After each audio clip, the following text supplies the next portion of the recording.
ગુજરાત એટીએસે ગુપ્ત માહિતીના આધારે ઓપરેશન ચલાવી 3 આતંકીઓની ધરપકડ કરી છે. આ આતંકીના નામ છે અહમદ મોહિયુદ્દીન સૈયદ, મોહમ્મદ સુહેલ અને આઝાદ સૈફી.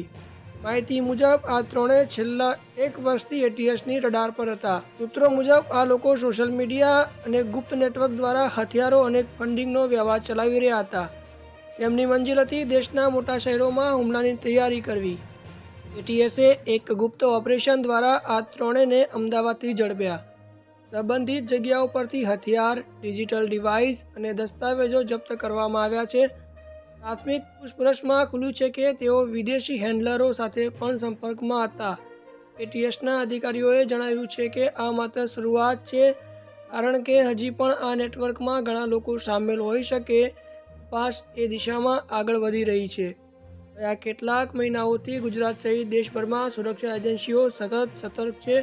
અગાઉ પણ અમદાવાદ અને સુરતમાં આ પ્રકારની સાજિશના કિસ્સાઓ સામે આવ્યા હતા, પરંતુ આ વખતે એટીએસે સમયસર કાર્યવાહી કરી મોટી દુર્ઘટના ટાળી લીધી છે.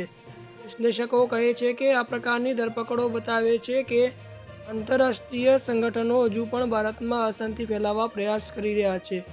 હાલ આ ત્રણેય આરોપીઓને કસ્ટડીમાં લઈ એટીએસ દ્વારા પૂછપરછ ચાલુ છે.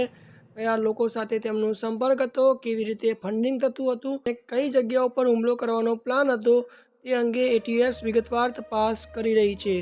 દેશના સુરક્ષા તંત્ર માટે આ મોટી સફળતા ગણાય.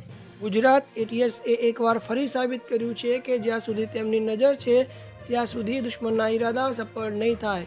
PM90 news, digital Gujarat, digital news.